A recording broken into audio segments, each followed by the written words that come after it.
We're going to be talking about sustainable organizational safety. We call this a response approach to sustainable organizational safety. And a little short piece on that is we call it SOS, the SOS approach. And so this morning I'm going to be bringing you through our collection, our package of programs that we offer.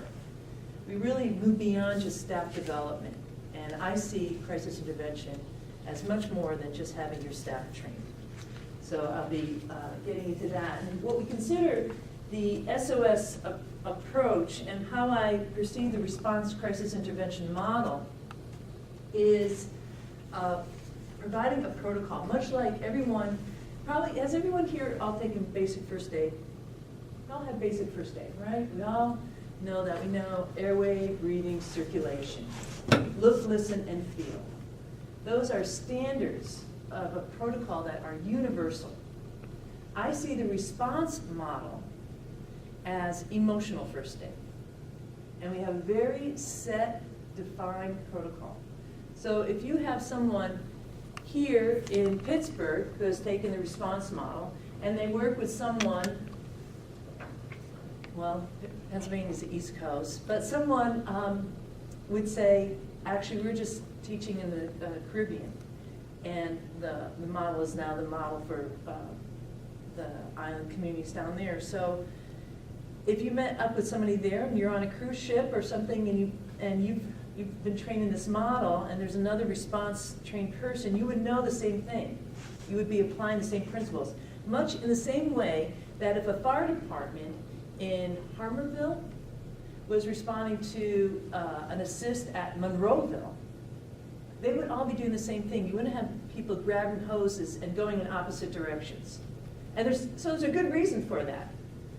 Really good reason when there's horrific events that occur, when there's emotional crises too. I believe, and I imagine it makes sense to you too, that we all have a standard that we operate from, and it's universal.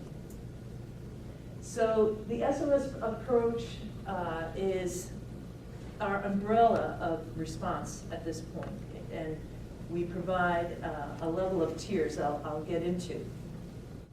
This is the 5 tiers to the SOS approach.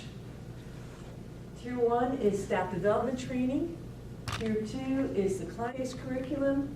Tier 3 is management training. Tier 4, response teams, and Tier 5, community. So, and I'm going to go through each one in a moment, but you can see that this is a full cycle. We don't just look at training just for staff. It's just as basic first aid is offered to everyone.